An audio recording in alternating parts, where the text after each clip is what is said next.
जी हाँ, रूस में जश्न का माहौल खत्म ही हुआ है कि यूक्रेन ने वहां बारूदी ज्वाला भड़का दी है। एक बार फिर रूस और यूक्रेन के बीच विध्वंस बढ़ता दिख रहा है।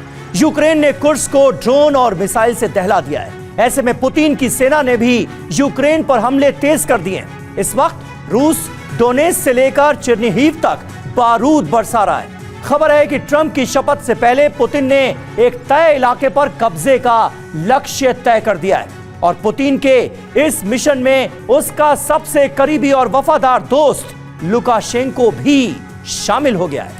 अहम खबर आ रही है, बेलारूस के राष्ट्रपति लुकाशेंको की बड़ी धमकी सामने आई। बेलारूस को ज़ेलेंस्की युद्ध के लिए भड़का रहे हैं, यह कह दिया है लुकाशेंको ने। वॉर में शामिल होने के लिए हमें भड़काया जा रहा है और यह काम कर रहे हैं ज़ेलेंस्की। लुकाशेंको का बड़ा बयान।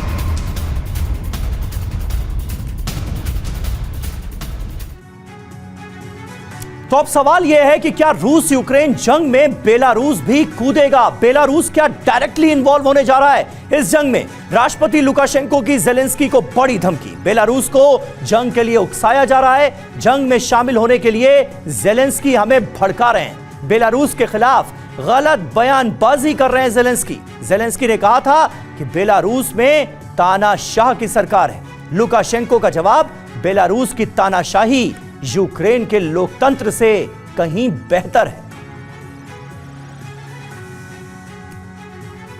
और नेटो देश यूक्रेन को लगातार हथियार सप्लाई कर रहे हैं। पुतिन बदला लेने की तैयारी कर चुके हैं जिससे नेटो को बैकफुट पर धकेलकर यूक्रेन का संहार किया जा सके। इसके अलावा पुतिन ने काला सागर की तरह ही बाल्टिक और आर्कटिक के लिए नया ब्लूप्रिंट तैयार कर लिया है जिससे दोनों ही जगहों पर रूस का दबदबा कायम किया जा सके।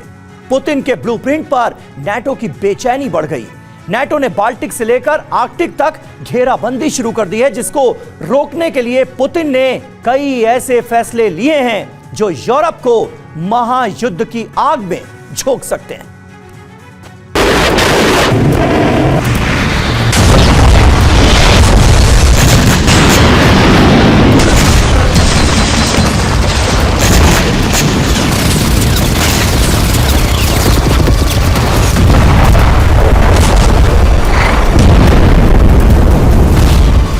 रूस यूक्रेन युद्ध का अगला चरण शुरू हो चुका है।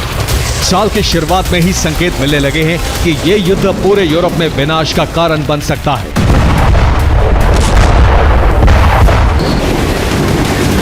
जिसमें सीधे नेटो और रूस आपस में टकराएंगे। इसके लिए 3 जगह एपिसेंटर बनने जा रही हैं।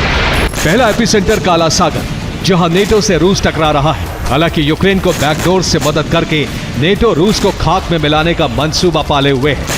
जबकि दूसरा एपिसेंटर है बाल्टिक सागर, जहां नेटो अपना दबदबा बढ़ाने के लिए बाल्टिक सागर से लगे देशों को हथियार पहुंचा रहा है, बल्कि वहां बेस बनाकर रूस को चुनौती दे रहा है। तीसरा एपिसेंटर आर्कटिक बनने जा रहा है। नेटो को खतरा है कि आर्कटिक में मौजूद रूसी बेस से हमला हो सकता है, इसलिए नेटो में वॉरशिप और सबमरीन तैनात की है। जबकि इसके जवाब में पुतिन ने बाल्टिक से लेकर आर्कटिक तक विजय अभियान की शुरुआत कर दी है, क्योंकि ब्लैक सी में पहले ही रूस ने घेराबंदी करके काला सागर रूट पर कब्जा किया हुआ है।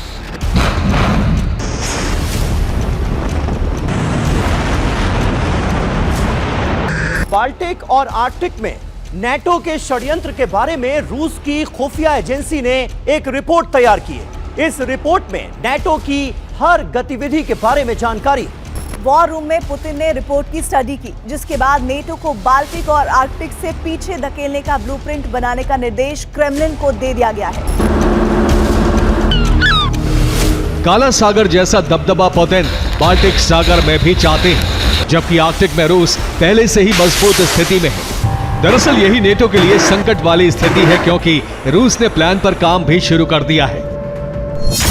अभी 3 बड़े स्टेप रूस ने उठाए हैं। पहला स्टेप है जिसमें भूमध्य सागर में तैनात युद्धपोत और सबमरीन बाल्टिक सागर भेजे जा रहे हैं। जबकि दूसरा स्टेप है रूस बाल्टिक में सुरक्षा घेरा तैयार कर रहा है, जिसमें नेटो शिप की एंट्री पर रोक लगा दी है।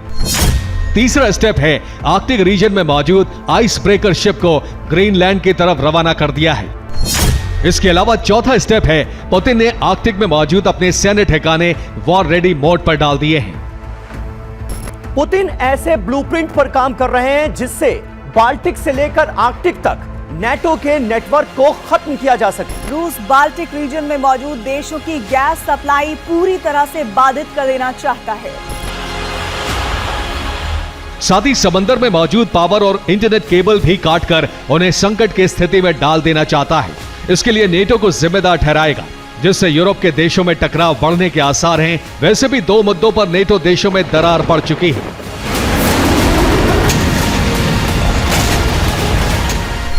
इसमें पहला मुद्दा है यूक्रेन को हथियार सप्लाई, जिसमें नेटो देश आपस में बटे हुए हैं।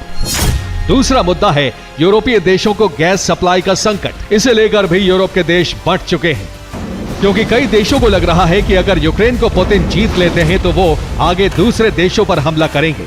इसलिए यूक्रेन को उलझाए रखने के लिए उसे हथियार सप्लाई जरूरी है। जबकि ट्रंप के रुख के बाद नेटो में टकराव सामने आया है। डोनाल्ड ट्रंप यूक्रेन को बारूद सप्लाई रोक सकते हैं, जिससे अर्थव्यवस्था को मजबूत किया जा सके, जिसमें कई यूरोपीय देश ट्रंप के साथ आ चुके हैं।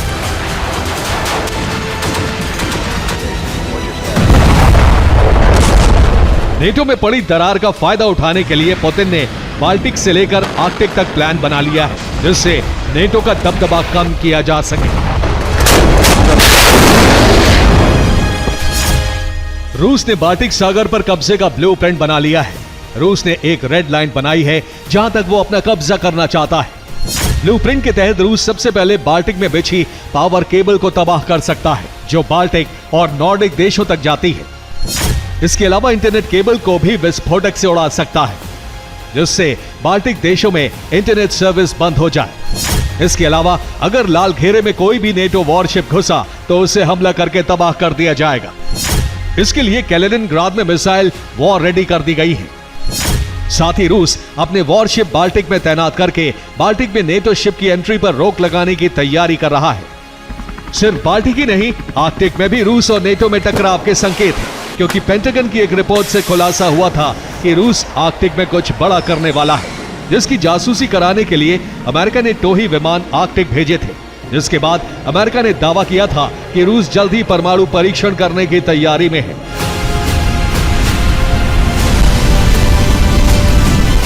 इसके लिए नोवाया ज़ेमेलिया टेस्ट साइट को फिर से एक्टिव किया जा रहा है। यह सीधा संकेत है कि रूस कभी भी न्यूक्लियर टेस्ट कर सकता है। इस बार ऐसा करने में उसे 34 साल से ज्यादा का वक्त लगा, क्योंकि 1990 में रूस ने आखिरी न्यूक्लियर टेस्ट किया था। अमेरिका ने नोवाया आइलैंड पर रेडियो एक्टिव सीसियम-137 मिलने का दावा किया था। यह वही रेडियो एक्टिव तत्व है जो हिरोशिमा और नागासाकी पर परमाणु हमले के बाद वहीं की जमीन पर मिला था।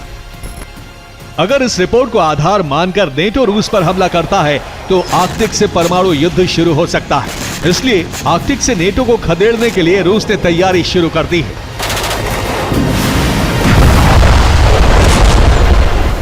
रूस ने आइस ब्रेकर शिप से बर्फ तोड़कर कई मिलिट्री बेस बना लिए हैं।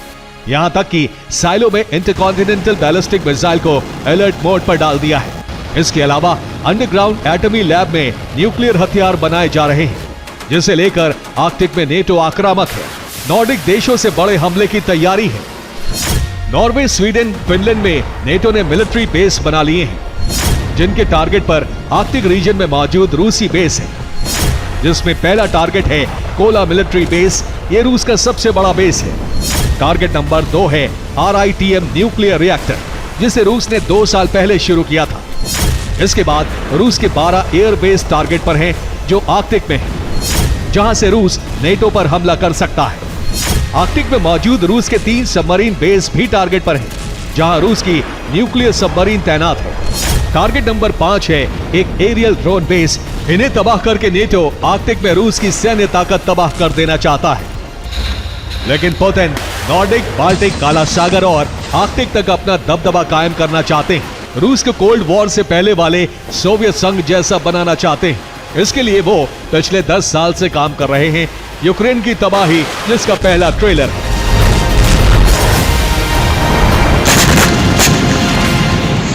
जबकि अभी कई यूरोपीय देशों पर हमला पुतिन के ब्लूप्रिंट में शामिल है।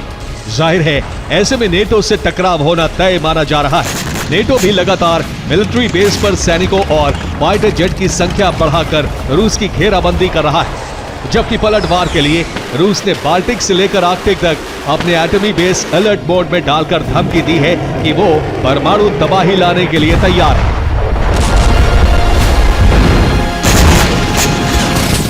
ब्यूरो रिपोर्ट, TV9 भारत वर्ष।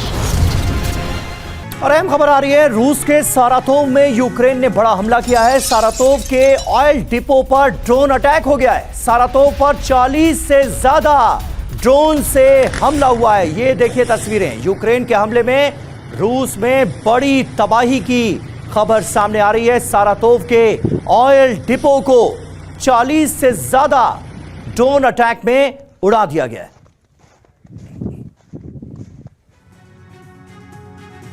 तो रूस पर यूक्रेन का यह विध्वंसक अटैक है। खबर क्या है? रूस के सारातोव पर यूक्रेन का बड़ा हमला हुआ है। सारातोव पर ड्रोन से ताबड़तोड़ अटैक किए गए। यूक्रेन ने 40 से ज्यादा ड्रोन अटैक्स को अंजाम दिया। सारातोव के तेल डिपो पर बड़ा अटैक किया गया। हमले के बाद तेल डिपो में देखिए कैसे भीषण आग लग गई। हमले में सारातोव में बड़ी तबाही की खबर है। अब इसे लेकर रूस का दावा क्या है, यह भी आपको बता दें। यूक्रेन के 11 हमलावर ड्रोन हमने मार गिराए हैं, यह रूस की तरफ से आधिकारिक दावा किया गया है। और रूस में क्रिसमस 7 जनवरी को मनाया जाता है, जिसे ऑर्थोडॉक्स क्रिसमस कहा जाता है। 6 जनवरी की शाम राष्ट्रपति पुतिन ने देश को क्रिसमस की बधाई दी। इसके ठीक बाद यूक्रेन ने रूसी शहरों पर हमले शुरू कर दिए। यूक्रेन ने रूस को क्रिसमस पर बड़ा जख्म दिया है। रूसी डिफेंस लाइन ध्वस्त करने के साथ साथ कई शहरों पर ड्रोन बरसाए। यूक्रेन के इस हमले के बाद पुतिन को आपात बैठक बुलानी पड़ी। इस बैठक में यूक्रेन पर बड़े हमलों का ब्लूप्रिंट तैयार किया गया।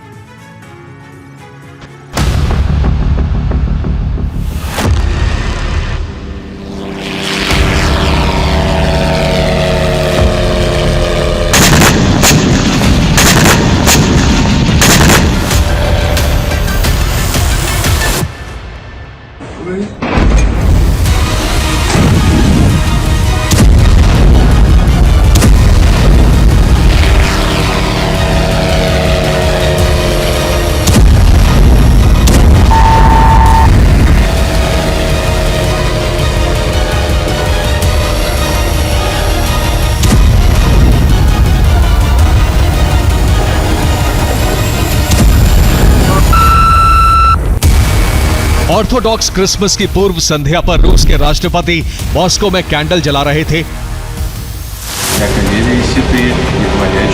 पोक लोनाया हिल के saint George the Victorious church में पुतिन प्रार्थना सभा में शामिल हुए। पुतिन उस ग्रैंडियोस मेमोरियल कॉम्प्लेक्स में थे जो दूसरे विश्व युद्ध में रूस की जीत का प्रतीक है। रूसी राष्ट्रपति ने देश को क्रिसमस की बधाइयां दी और क्रिसमस की सुबह होने से पहले ही यूक्रेन ने रूस को सबसे बड़े जख्म दे दिए।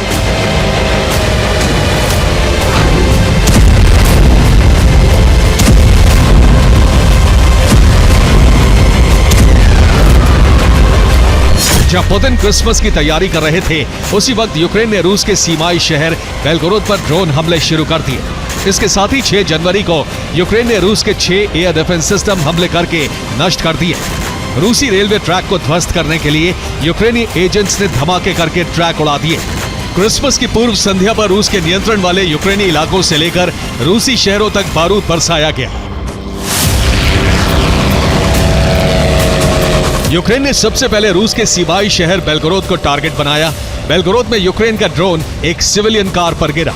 इस ड्रोन हमले से कार का अगला हिस्सा क्षतिग्रस्त हो गया और इसके बाद पूरी कार धधकने लगी। यूक्रेनी फौज ने पुतिन की डिफेंस लाइन को ध्वस्त करने के लिए कोऑर्डिनेटेड हमले किए और इनका टारगेट बने रूस के एडवांस्ड डिफेंस सिस्टम।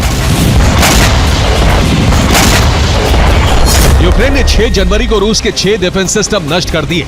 इनमें 2 पंजशीर S-1 सिस्टम है, एक anti aircraft gun and missile defence system ओसा है। इसके साथ ही यूक्रेनी हमले में रूस के 2 S-300 advanced air defence system भी खाक हो गए।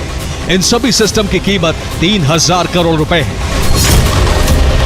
यूक्रेन ने रूस के डिफेंस सिस्टम को लो फ्लाइंग FPV ड्रोन से टारगेट किया और इस हमले को डिफेंस सिस्टम का रडार ट्रेस नहीं कर पाया। इसके साथ ही यूक्रेन ने रूस के नियंत्रण वाले ज़ेपोरिज़िया न्यूक्लियर पावर प्लांट पर भी जबरदस्त हमले किए।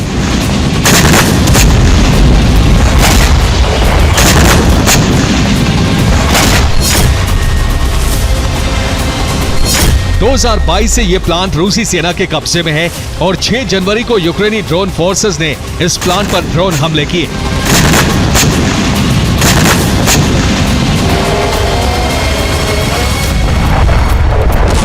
यूक्रेन ने ज़ेपोरिज़िया प्लांट पर 48 ड्रोन हमले किए। रूस का दावा है कि प्लांट तक पहुंचने से पहले ही ज्यादातर ड्रोन हवा में नष्ट कर दिए गए। 8 ड्रोन न्यूक्लियर प्लांट के परिसर में गिरे। रूस ने कहा है कि इन हमलों से कोई नुकसान नहीं हुआ। प्लांट के अंदर रेडिएशन का स्तर सामान्य है। यूक्रेन के हमले से यूरोप और रूस पर एटमी संकट के बादल मंडराने लगे। यूक्रेन के इन हमलों के बाद पुतिन ने आपात बैठक बुलाई।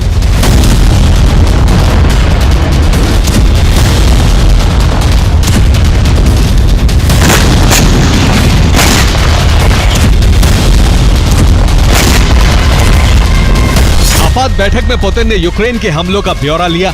इसी बैठक में यूक्रेन के प्रतिशोध का ब्लूप्रिंट भी तैयार किया गया। पुतिन ने ऑपरेशन की जिम्मेदारी सेना प्रमुख वैलेरी गेरासिमोव और रूसी राष्ट्रीय सुरक्षा परिषद के सचिव सर्गेई शोइगु को दी है।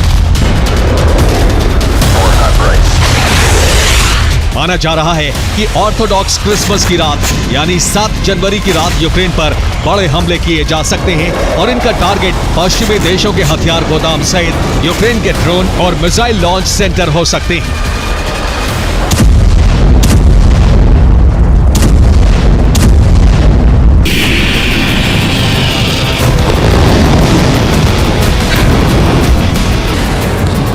कहा यह भी जा रहा है कि क्रिसमस पर किए गए हमलों का बदला ऑरिशनिक जैसे घातक हमलों से भी लिया जा सकता है।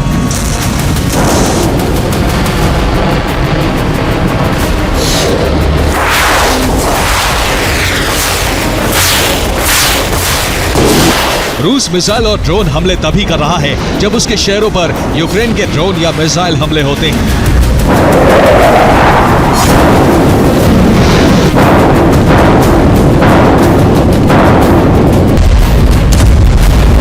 फिलहाल रूस का फोकस ग्राउंड ऑपरेशन पर है क्योंकि ट्रंप की वापसी से पहले रूस बड़े पैमाने पर यूक्रेनी जमीन जीतना चाहता है।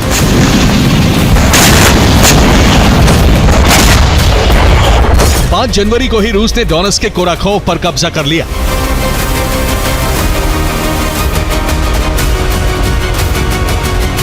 अब रूसी सेना पूर्वी यूक्रेन की इंडस्ट्रियल हार्ट कही जाने वाली सिटी डिनिप्रोपेट्रोव्स्क से 32 किलोमीटर दूर है।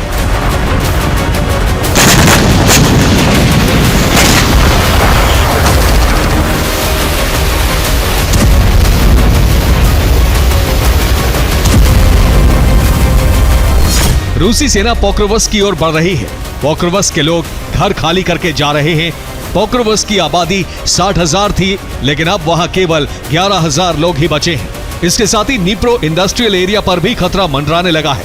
नीप्रो में यूक्रेन के मिलिट्री इंडस्ट्रियल कॉम्प्लेक्स हैं। इनमें सबसे बड़ा पावलोग्राद केमिकल प्लांट है जो सेना के लिए विस्फोटक बनाता है। इसके साथ ही युजमाश प्लांट है जो सेना के लिए रॉकेट टेक्नोलॉजी पर काम करता है।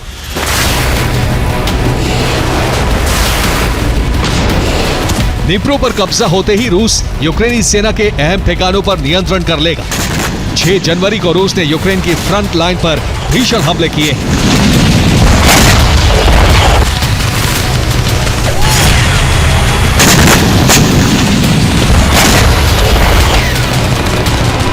रूस ने पावलोग्राद में यूक्रेन का S-300 डिफेंस सिस्टम नष्ट कर दिया। इसके साथ ही रूसी वायुसेना ने यूक्रेन के MiG-29 जेट धराशायी कर दिए। रूसी सेना ने डोनेट्स्क के टांचेस्कोए पर भी कब्जा कर लिया है। कोपियांस्क में ऑस्किल रिवर क्रॉसिंग पर हमला करके रूस ने यूक्रेनी सेना का रसद और हथियार आपूर्ति पास बंद कर दिया। रूस के तेजी से आगे बढ़ने की सबसे बड़ी वजह है यूक्रेनी सेना का कमजोर मनोबल। यूक्रेनी जवान मोर्चा छोड़कर भाग रहे हैं।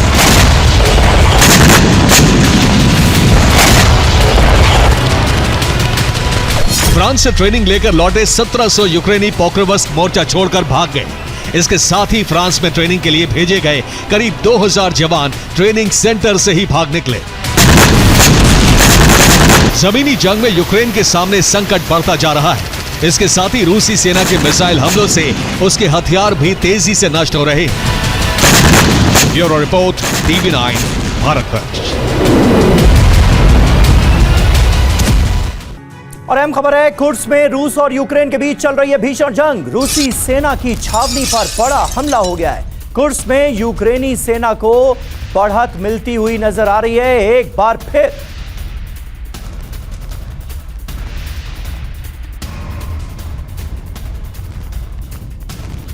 तो कुर्स्क में यूक्रेनी सेना को बढ़त मिल रही है। कुर्स्क में एक बार फिर यूक्रेन हावी होता हुआ नजर आ रहा है। रूसी सेना की छावनी पर बड़ा अटैक किया गया है।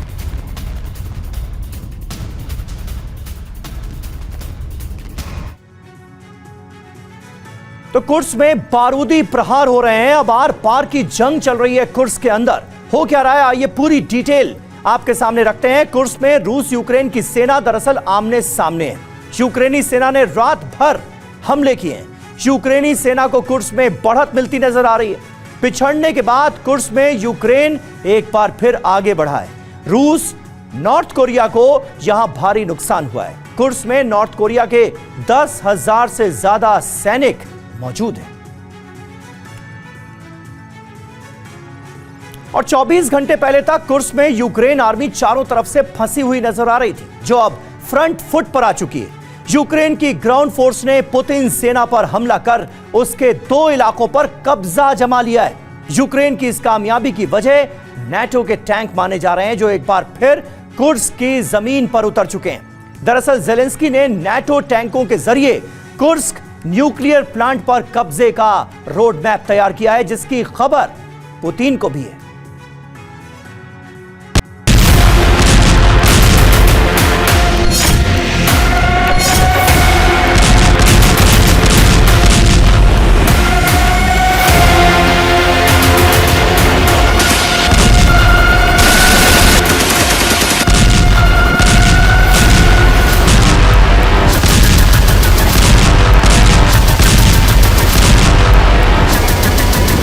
ज़ेलेंस्की ने कुर्स्क के रण में अमेरिकी अटैकर्स मिसाइलों से हमले किए।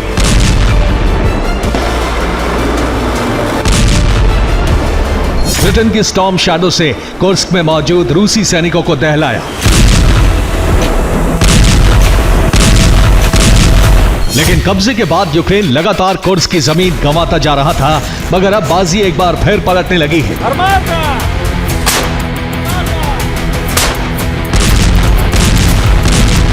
बीते 24 घंटे में यूक्रेन ने कुर्स्क में मौजूद रूसी सेना के खिलाफ 3 अलग अलग जगहों पर ऑपरेशन शुरू कर दिए हैं।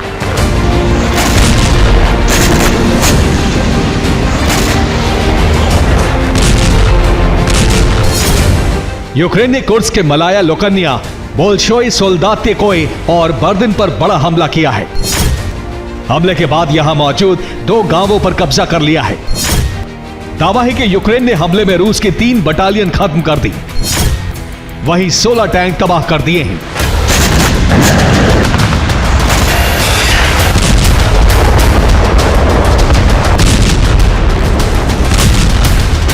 यह कुर्स्क न्यूक्लियर प्लांट के ऑपरेशन का पहला हिस्सा माना जा रहा है।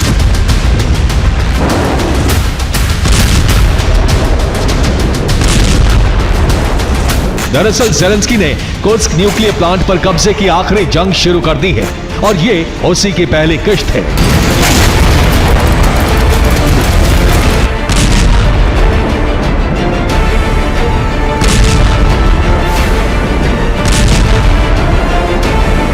लेकिन सवाल है कि अचानक कुर्स्क में पिछड़ते यूक्रेनी सैनिकों के पास इतनी शक्ति कहां से आई। इसकी वजह भी आपको बताते हैं।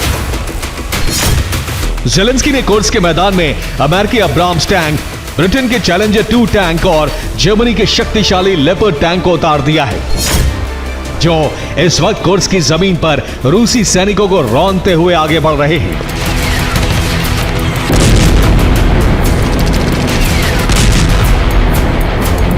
यह कुर्स्क में आगे बढ़ता यूक्रेन का टैंक काफिला है।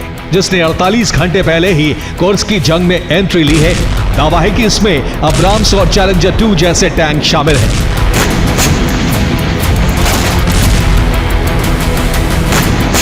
दावा है कि रूस ने इन टैंकों को रोकने के लिए ड्रोन अटैक किया। इस वीडियो में देखा जा सकता है एक ड्रोन टैंक से टकराता है, जिसके बाद टैंक तबाह हो जाता है।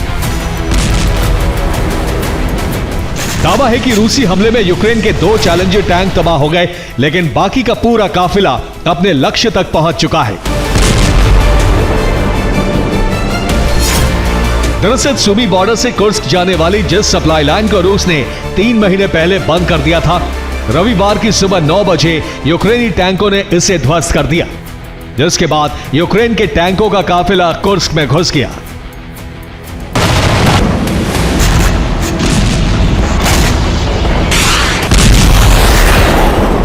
हालांकि रूस ने बॉर्डर पर डैमेज कंट्रोल करते हुए एक बार फिर इस इलाके पर कंट्रोल कर लिया है।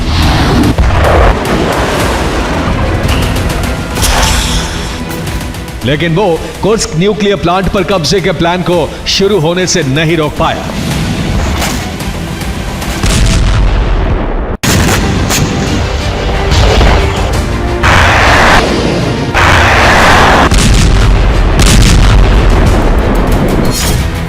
पुतिन भी ज़ेलेंस्की के इस प्लान से वाकिफ हैं।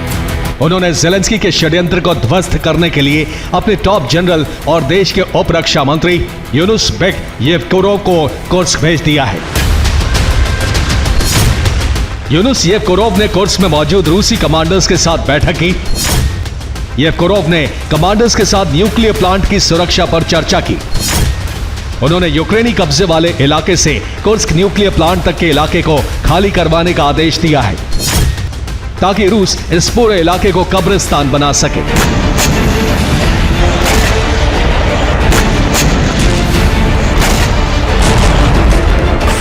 आदेश के बाद जहां रूसी नागरिकों को बाहर निकाला जा रहा है, वहीं कुर्स्क में मौजूद नेटो के टैंक पर बड़े हमले शुरू कर दिए हैं।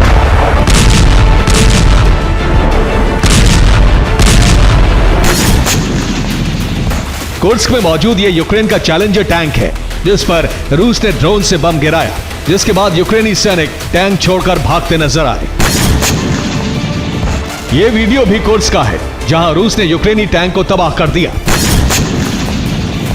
रूस ने सुज्जा में मौजूद यूक्रेनी सैन्य बेस पर मिसाइल से हमला किया, जिसके बाद जबरदस्त धमाका देखा गया।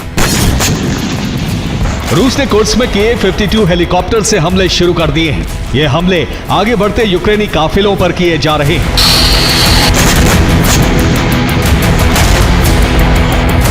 रूसी दावों के मुताबिक हमले में यूक्रेन को काफी नुकसान पहुंचा है। बीते 24 घंटे में कुर्स्क में यूक्रेन के 485 सैनिक मारे जा चुके हैं।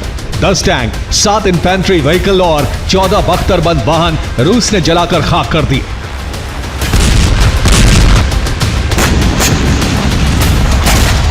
हालांकि यूक्रेन को हुए नुकसान के बाद भी पुतिन बौखलाए हुए हैं, जिसकी एक वजह वहां कुर्स्क में मौजूद नेटो के टैंक हैं।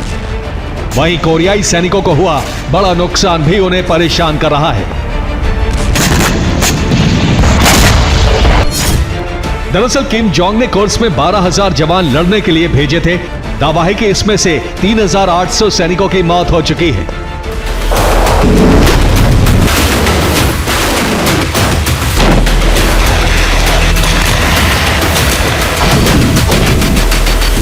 अब दावा है कि किम जोंग कुर्स्क में 40,000 जवान भेजने वाले हैं।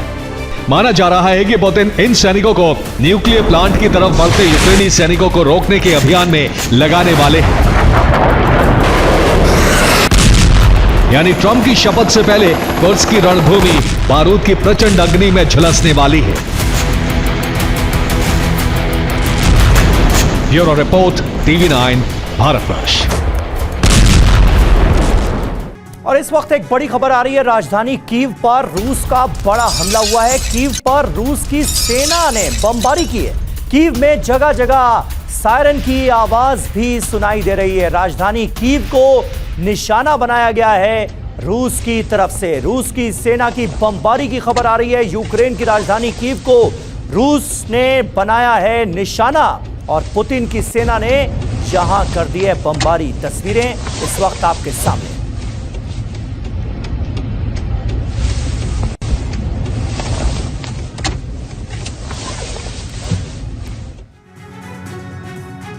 और ईरान के फ्रंट से एक अहम खबर है। ईरान ने परमाणु ठिकाने के पास किया है युद्धाभ्यास। ईरान ने बढ़ाई एयर डिफेंस की तैनाती। इजराइल और अमेरिका के हमले का खौफ ईरान में देखा जा रहा है। नातांज परमाणु स्थल के पास किया गया है युद्धाभ्यास।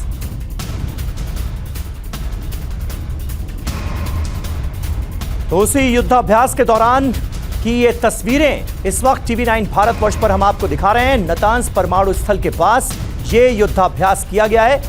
ईरान के परमाणु ठिकाने के पास की गई है ये वॉर प्रैक्टिस, जिसकी तस्वीरें आपके सामने। ईरान ने अपनी ताकत दिखाने की है कोशिश।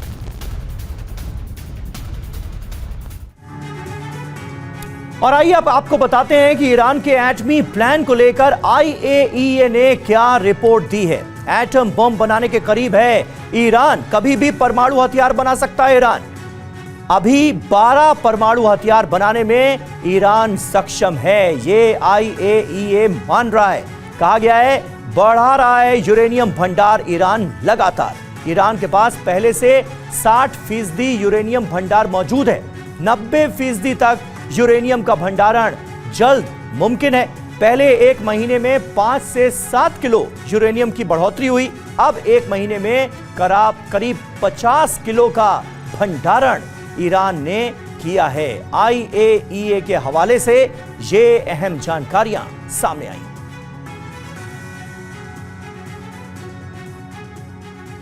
और आइए अब लौटते हैं देश की खबरों की तरफ। यूपी सरकार के मंत्री संजय निषाद की TV9 भारतवर्ष से एक्सक्लूसिव बातचीत। संजय निषाद ने कहा मुझे बीजेपी के लोग ही गाली दे रहे हैं। TV9 से संजय निषाद ने कहा बीजेपी अपना वादा पूरा करे। निषाद समाज के युवा सरकार से नाराज हैं, ये कह रहे हैं संजय निषाद। बहुत बहुत स्वागत है आपका TV9 भारतवर्ष से बातचीत करने के लिए। बहुत बहुत धन्यवाद। पहला सवाल तो चूंकि आपने अभी एक बयान दिया और जिसके बाद से अचानक से हर जो है प्रश्न आपकी तरफ आ रहा है कि बीजेपी के अंदर विभीषण और उनको हटाने की मांग आप कर रहे हैं। किसको विभीषण कह रहे हैं संजय जी आप? मैं तो कह रहा हूं कि विभीषण उसे कहते हैं कि जो नुकसान पहुंचाए, जो गलत संदेश दे और आए कहीं से और फिर उसी का फायदा पहुंचाए। जो सपा बसपा कांग्रेस से आने वाले भाजपा में लोग हैं, सब मालूम है भाजपा के लोगों को। और वो क्या कर रहे हैं, 10 वोट भी नहीं उनके पास है, लेकिन वो जाके कहते हैं कि निषाद बिना आरक्षण के दे देगा, बिना सीट के दे देगा, बिना सिंबल के दे देगा। डॉक्टर संजय को मलाई खिला रहे हैं आप जो है। तो ये इनके कहने के अनुसार जो है आप देख सकते हैं कि 43 सीट में हमें लोकसभा में सिंबल नहीं दिया गया। उपचुनाव में मझवा और कटहरी में था, मैंने छोड़ दिया। ये कहा गया कि आरक्षण हम छोड़ने के लिए तैयार हो गए। ये हुआ कि भाई आरक्षण पर चर्चा होगी और आरक्षण इनका दे दिया जाए। हमने कहा भाई समाज का मामला है। फिर 2027 में हम लोग जिताए और आगे आए, लेकिन जीत दे दिया मझवा, दे दिया कटहरी, लेकिन अभी तक कोई इस पर चर्चा नहीं होना। और अलग अलग तरीके के लोगों को मैं कह रहा हूं कि रामधनी निषाद की हत्या हुई गोरखपुर में, उसमें जो है रामधनी निषाद की रात में FIR दर्ज हो गई, जेल चला गया अपराधी। और जो है जब वो सब कुछ हो चुका तो उसमें नेता बनने के लिए आप छूट दे दिया जा रहा है कि भैया जाके हमें गाली दिया जा रहा है कि डॉक्टर संजय बैठ के मलाई खा रहे हैं, क्यों नहीं रामधनी निषाद पर जो है कार्रवाई करने के लिए डॉक्टर संजय। मैं कह रहा हूं कि भाजपा में रहने वाले लोग ही अगर डॉक्टर संजय को गाली देंगे और भाजपा उस पर कार्रवाई नहीं करेगी तो आज के दिन में मैं क्या करूं, मैं बता नहीं। लेकिन आप संजय जी आप तो बहुत खुलकर बोलते हैं और अपने बयानों के लिए जाने जाते हैं, लेकिन हम आपसे ये समझना चाहेंगे कि इस नाराजगी या इस तरह के सवालों का जो अपनी ही सरकार, अपने ही सहयोगी दल से आप सीधे सीधे पूछ रहे हैं, उसके पीछे क्या उपचुनाव में जो सीटों का इधर उधर हुआ वो वजह है? बेटे की हार का दुख है कोई, या फिर आप जो बार बार विभीषण शब्द का इस्तेमाल कर रहे हैं और खासकर प्रशासन से भी हमने देखा कि नाराजगी है? 3 बिंदु है। हम सहयोगी दल हैं, भारतीय जनता पार्टी बड़े भाई है, तो हम छोटे भाई हैं। बड़े भाई की जिम्मेदारी बनती है कि मेरी सुरक्षा जो केंद्र से दे दी जाए, हमें सुरक्षा दी जाए। हमने सपा बसपा कांग्रेस को हटाया है तो मेरी सुरक्षा का वादा किया था केंद्रीय, वो नहीं मिला। आज के दिन में ये जो है, आज के दिन में ये जो अधिकारी कर्मचारी है, मैं चाहता हूं कि मैं अगर सरकार बनवाया हूं, एक बार नहीं दो बार, 2019 में जितवाया, 2022 में जितवाया, उपचुनाव जितवाया, तो हम लोगों का भी पहलू इन अधिकारियों के अंदर होना चाहिए ना, कि अगर वो गाना बज रहा है कि डॉक्टर संजय को सीएम बनाओ, तो कौन सा दर्द है हमारे कार्यकर्ता बजा रहे हैं। श्रृंगेरपुर धाम का गाना बज रहा है, वो दर्द हो रहा कि नहीं, डीआईजी साहब ने कहा बंद कर दिया जाए। मैं कह रहा हूं कि अगर कटहरी और मझवा हमारी सीट थी, अगर हमने छोड़ दिया कि आरक्षण पर चर्चा होगी, आरक्षण आगे होगा, इलेक्शन के उसी के बीच में कहा था दीपावली के आसपास हो जाएगा, अब जीत भी दिला दिया, अब कम से कम बैठक होना चाहिए ना। मैं किस मुंह से अपने समाज में जाऊंगा? ये हमारे जो विधायक हैं, इनको संरक्षण दिया गया है भारतीय जनता पार्टी को, वो बैठक में ही नहीं आते हैं, ये बताइए। और कार्यकर्ताओं का सम्मान नहीं करते, जिले में एक होर्डिंग पोस्टर नहीं लगाते, वो अपने पेज पर लिखते हैं कि मैं भाजपा का विधायक हूँ। ये पहले बताइए कि अगर हम जितवाए उन्हें 9 सीट मतलब 11 जितवाया, वो हमारे निषाद पार्टी के विधायक है, तो हम कह रहे हैं निषाद पार्टी के बैठक में नहीं आ रहे, भारतीय जनता पार्टी अपने गोद में रख लेगी, तो निषाद पार्टी के कार्यकर्ता तो नाराज होंगे ही। क्या आपने इन विषयों को बीजेपी के शीर्ष नेतृत्व के सामने उठाया है, और उठाया है तो फिर सुनवाई कैसे नहीं हो रही है, इसका क्या जवाब है आपके पास? मैं पहला नेता हूं, समाज का बेटा हूं, कि प्रधानमंत्री के हाथों में ज्ञापन दिया हूं, माननीय मुख्यमंत्री को ज्ञापन देता हूं, तो उस पर चर्चा होना चाहिए ना। महत्वपूर्ण मुद्दा है कि जो अनुसूचित जात की सूची में हमें सभी सुविधा देने का राज्यपाल ने 31 दिसंबर 2016 को अधिसूचना जारी कर दी। राष्ट्रपति की अधिसूचना 8 अगस्त 1950 कि हम अनुसूचित जाति में हैं, हमें अनुसूचित जाति की सुविधा मिले। उत्तर प्रदेश में धोखे से हमारा ओबीसी में नाम डाल दिया, रेल आंदोलन किया, सड़क रोका, प्रदेश रोका, तब 31 दिसंबर 2016 को उसमें से निकाला गया। अगर राज्यपाल ने अधिसूचना जारी कर दी तो लागू हो जाए। कि वो कौन से विभीषण है जिनको आप कह रहे हैं कि बीजेपी निकाले, नहीं तो 2027 में हार जाए? कुछ खुल के तो इशारा करिए आप कि आखिर किन की तरफ आप बात कर रहे हैं, वो कौन लोग हैं, कौन ऐसे हैं जो पार्टी को नुकसान कर रहे हैं? ये सारे मामले सबको पता है। ये जो विभीषण है, इन्हीं के सामने संजय जी, सपा ने मेरा आरक्षण लूटा है, वही विभीषण इस समय चाहते हैं कि आरक्षण न मिले। वो सब पता है भाजपा को कौन विभीषण है। संजय जी, एक आखिरी सवाल है, नाम लेकर जुबान गंदा नहीं करना। ठीक है, ये जो बार बार सपा बसपा के नेता, भूतपूर्व नेताओं की आप बात करें, क्या उनको आप चाहते हैं कि वो बीजेपी से हटा दिए जाएं, तभी सब कुछ ठीक ठाक रहेगा? जो बाहरी एक तरीके से नेता है, हम नहीं हटाने की बात नहीं कर रहा हूं, कार्रवाई होनी चाहिए, महत्वपूर्ण पदों से हटा दिया जाए। वो खाली अब आए हैं तो खाली वोट डलवाएं और कोई काम नहीं करें। अब वही सलाहकार रहेंगे, तो जब वही सलाहकार रहेंगे तो सपा बसपा कांग्रेस को डुबाए हैं, तो अब भाजपा को डुबा रहे हैं। तो एक तरीके से आप बीजेपी को आगाह कर रहे हैं और बार बार विभीषण कह रहे हैं, संकेत आप दे रहे हैं। शुक्रिया आपका संजय जी, हमसे बातचीत करने के लिए, TV9 भारतवर्ष से बातचीत करने के लिए। रमेश बिधूड़ी के बयान पर प्रियंका गांधी ने पहली प्रतिक्रिया दी है। प्रियंका ने कहा कि रमेश बिधूड़ी का बयान शर्मनाक है। बिधूड़ी ने अपने गालों पर बात नहीं की। बिधूड़ी के खेद जताने पर प्रियंका गांधी ने कहा कि यह फिजूल की बात है। प्रियंका गांधी भी निकल रही हैं यहाँ पर। Ma'am, did you speak on the bill? कई नेता यहाँ से अपने गानों के बारे में बात नहीं की उन्होंने जी। आज तो फिजूल की बातें, चुनाव है दिल्ली में, जो इम्पोर्टेंट इश्यूज हैं उनकी चर्चा होनी चाहिए जी। प्रियंका गांधी भी निकल रही हैं यहाँ पर। Ma'am, did you speak on the bill? कई नेता यहाँ से अपने गानों के बारे में बात नहीं की उन्होंने जी। आज तो फिजूल की बातें, चुनाव है दिल्ली में, जो इम्पोर्टेंट इश्यूज हैं उनकी चर्चा होनी चाहिए जी। प्रियंका गांधी भी निकल रही हैं यहाँ पर।